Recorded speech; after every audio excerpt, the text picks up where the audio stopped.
नमस्कार साथियों, स्वागत है आपका आपके अपने YouTube चैनल विज्ञानकारी मैथ्स पर।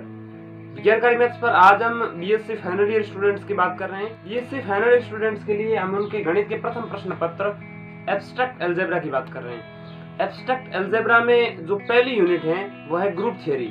ग्रुप थ्योरी में आज हम क्या पढ़ने वाले हैं, देखिए हमने ग्रुप के एक्सियम्स और ग्रुप से संबंधित कुछ बेसिक डेफिनेशंस ये ऑलरेडी जान रखी हैं। इनके वीडियोस नीचे लिंक में आपको मिल जाएंगे, डिस्क्रिप्शन में जाके के आप आराम से देख सकते हैं।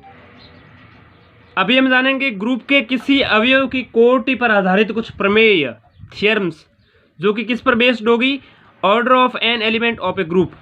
इससे पहले आपको यदि नहीं पता तो मैं बता देता हूँ ग्रुप की ग्रुप के किसी अवयव की कोटि क्या होती है। देखिए ग्रुप की कोटि हमें पता है, ग्रुप की कोटि का मतलब ये है कि उस ग्रुप में, उस समुच्चय में, उस सेट में कितने एलिमेंट्स हैं, जितने एलिमेंट्स हो जाएंगे, एलिमेंट्स की जितनी संख्या है वो उस ग्रुप की कोटि हो जाएगी। ठीक है, ग्रुप किसे कहता है ये भी नहीं पता है तो आप डिस्क्रिप्शन में जाकर के वीडियोस देख के सीख सकते हैं। मान लो आपने स्टार ऑपरेशन लगाया कोई, और इस स्टार ऑपरेशन के लिए जी एक ग्रुप है। अब उसके किसी एलिमेंट, यानी कोई मान लो सभी एलिमेंट्स की जान सकते हैं अलग अलग करके आप, तो आप कोई एक एलिमेंट ले रहे हैं ए, अब उसकी कोटि पता लगानी है। इस ए की कोटि पता लगाने के लिए आपको करना क्या, देखिए आपको ए के ऊपर आपको किसी एक ऐसे धनात्मक पूर्णांक की पावर चढ़ानी है। ए के ऊपर आप छोटा से छोटा धनात्मक पूर्णांक, यानी ए के ऊपर पावर चढ़ानी है जो पूर्णांक होना चाहिए, 1 2 4 5, वो धनात्मक होना चाहिए। मतलब ये है कि आप पावर चढ़ाने के लिए नेचुरल नंबर्स काम में ले सकते हैं। एक से लेकर इनफाइनाइट तक आप जितने भी नंबर्स लगा सकते हैं, जितने भी नंबर लगा सकते हैं वो उसके घात के रूप में काम आ सकते हैं। कि धनात्मक पूर्णांक का मतलब यही हुआ ना, नेचुरल नंबर्स यानी प्राकृतिक संख्याएं जो 1 से शुरू के अनंत तक जाती हैं। यदि इसने धनात्मक या ऋणात्मक विशेष रूप से नहीं कहा होता तो हम माइनस में भी ले सकते थे। पूर्णांक तो माइनस में भी होते हैं, पूर्णांक माइनस से शुरू होते हैं, माइनस इनफाइनाइट से फिर कम होते हुए शून्य तक आते हैं, शून्य को सम्मिलित करते हुए फिर प्लस शुरू होते हैं और प्लस में इनफाइनाइट तक जाते हैं। जो होते हैं पूर्णांक उनको माइनस इनफाइनाइट से शुरू करके जीरो सम्मिलित करते हुए प्लस इनफाइनाइट तक ले जाते हैं। चूंकि इसने धनात्मक पूर्णांक का, इसलिए हमें धनात्मक पूर्णांक लेना है। मतलब 1 से शुरू करके आप कहीं भी जा सकते हैं पॉजिटिव में। ठीक है, तो आपने जो एलिमेंट लिया ए, उसकी कोटि पता करने के लिए आप कोई भी धनात्मक पूर्णांक इसकी घात के रूप में चढ़ा दीजिए। जो ए लिया उसकी घात इस प्रकार से आप डालिए, कोई भी डालिए, छोटा से छोटा होना चाहिए। अभी उदाहरण भी देंगे छोटा से छोटा किस प्रकार से होना चाहिए। तो ए की पावर एन चढ़ाने पर आपको ई मिल जाना चाहिए। ये ई क्या, देखिए ई है तत्समक अवयव या आइडेंटिटी एलिमेंट। आइडेंटिटी एलिमेंट उसी ऑपरेशन के लिए उसी समुच्चय या उसी ग्रुप में से होना चाहिए है। तो ए की पावर जो आपने एन लिया, छोटा छोटा धनात्मक पूर्णांक, एन चढ़ाने पर ई आया। ए की पावर क्या चढ़ाने पर, एन चढ़ाने पर ई आया। तो ये जो ए के ऊपर आपने पावर चढ़ाई है ना एन, इसी एन को हम ए की ऑर्डर कहते हैं। तो n को a की कोटि कहते हैं। इसे ऑर्डर ऑफ a बराबर n से दर्शाते हैं। n क्या है, कोटि है किसकी, a की, इसलिए ऑर्डर ऑफ a बराबर n है। ठीक है, इस प्रकार से इसको दर्शाया जाता है। चलिए इसको हम एक उदाहरण की सहायता से समझते हैं। देखिए ये कोई ग्रुप a है जिसमें 3 एलिमेंट्स हैं, 1 ओमेगा एंड ओमेगा स्क्वायर। और ये हमें पता है गुणन संक्रिया के लिए एक ग्रुप होता है, गुणा के लिए एक ग्रुप होता है। ये 3 एलिमेंट्स हैं बस। इन पे आप ग्रुप के जो प्रॉपर्टीज हैं, जो एक्सियम्स है वो लगा के देखिए, सारे एक्सियम्स लगेंगे, इस आधार पे ये ग्रुप हुआ। आपको बता दूं ओमेगा एक काल्पनिक संख्या है। ओमेगा का मान होता है -1 प्लस माइनस आयोटा √3/2। ओमेगा का मान देख लीजिए, ऋण 1 धन ऋण आयोटा वर्गमूल 3/2। और हमें जो ये ओमेगा दिया हुआ है, इसका जब क्यूब किया जाता है ना, इसका आप क्यूब करके देखेंगे तो आपको पता लगेगा कि ओमेगा क्यूब का मान आएगा 1। इसका क्यूब कर लीजिए, इसका मान आएगा 1। और एक इसकी और प्रॉपर्टी होती है कि इस 1 को इस ओमेगा के साथ और ओमेगा स्क्वायर के साथ जोड़ेंगे तो मान आएगा 0। ये 3 इसके गुणधर्म है, इसको समझ सकते हैं। देखिए ये ग्रुप है और 1 ओमेगा ओमेगा स्क्वायर 3 एलिमेंट्स हैं। इस आधार पे इस ग्रुप की, यानी ग्रुप ए की जो ऑर्डर हुई वो कितनी हुई, 3। चूंकि ग्रुप ए की ऑर्डर है, ऑर्डर ऑफ ए बराबर है 3 है। अब तीनों अवयवों की ऑर्डर जानते हैं हम। देखिए हमने अभी भी जाना कि ए की घात n करने पर ई आना चाहिए। हमने तीनों एलिमेंट्स को लेकर देखना है। देखिए ये है 1 ओमेगा ओमेगा स्क्वायर। हम बारी बारी से लेकर देखते हैं। सबसे पहले लेते हैं 1 को। देखिए 1 की न्यूनतम धनात्मक पावर क्या की जाए ताकि 1 आ जाए। देखिए 1 की 1 पावर करने पर 1 आता है। देखिए न्यूनतम धनात्मक का मतलब है कम से कम छोटा से छोटा धनात्मक पूर्णांक होना चाहिए। अब आप 1 की पावर 1 करने पर भी 1 आता है, 1 की पावर 2 करने पर भी तो 1 ही आता है, तो ऑर्डर 1 ही क्यों है? ऑर्डर है वो जो 1 नंबर ही क्यों है? दूसरे वाला ऑर्डर क्यों नहीं हो सकता? 1 की घात 3 करने पर भी तो 1 ही आता है, तो इस 1 की ऑर्डर 3 क्यों नहीं हो सकती? तो इसलिए परिभाषा में साफ साफ कहा गया है कि न्यूनतम धनात्मक पूर्णांक यानी छोटा से छोटा धनात्मक पूर्णांक होना चाहिए। तो 1 जो पड़ा है उस 1 की पावर जब आप 1 करेंगे तभी ई आएगा। ई का मान, ई का मतलब ये है कि ई का मतलब यहाँ यह है कि गुणन संक्रिया के लिए ई, और गुणन संक्रिया के लिए मैं पता ई क्या होता है 1।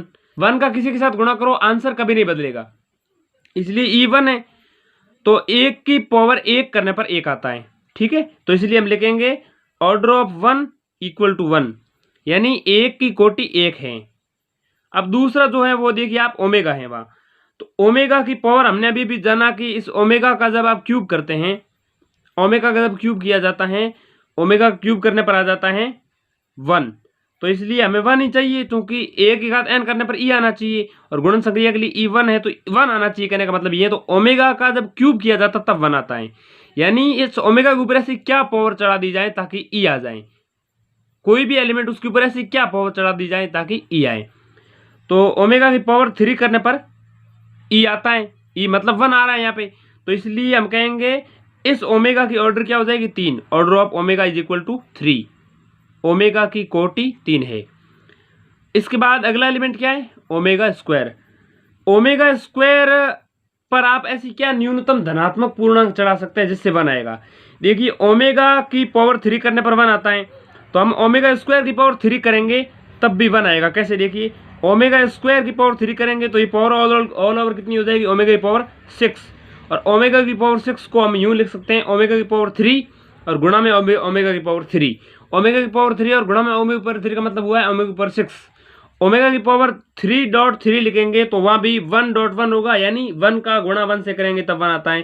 कहने का मतलब ओमेगा स्क्वायर की पावर 3 करने पर ही कम से कम ऐसा स्थिति बन रही है जहां पर 1 आ रहा है, यानी ई आ रहा है, तो इसलिए ओमेगा स्क्वायर की पावर भी यहाँ पे 3 है।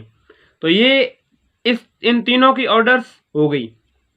तो देखिए इस ग्रुप की जो कि 3 एलिमेंट्स वाला है, तो इसलिए इस ग्रुप की ऑर्डर क्या है, चूंकि इसमें 3 एलिमेंट्स हैं इसलिए ऑर्डर ऑफ ए बराबर 3 है, ऑर्डर ऑफ ए बराबर 3 है, लेकिन तीनों एलिमेंट्स के ऑर्डर अलग अलग हैं।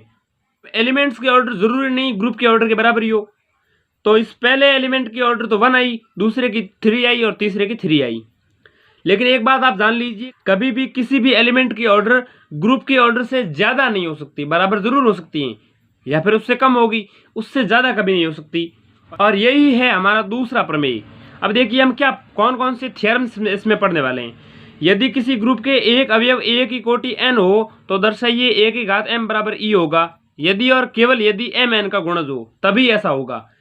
आपको सिद्ध करना है कि ए की कोटि n है। अब देखिए कोटि का मतलब क्या है, हमने अभी भी जाना कि ए की पावर क्या चढ़ाई जाए ताकि ई आ जाए।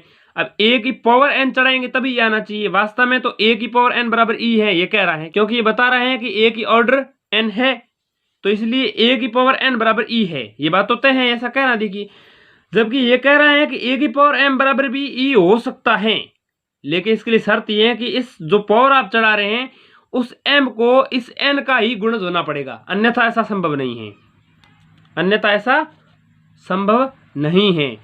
गुणज का मतलब ये है कि ये m है वो इस n का ही गुणज है। जैसे n मान लो 1 है, ये n जो है इसको आप मान लो 1 है, तो इसी का गुणज होगा। 2 हो सकता है, 3 हो सकता है, 4 हो सकता है, 5 हो सकता है, 6 हो सकता है, तो ये m कुछ भी हो जाए लेकिन इस n का ही गुणज होगा।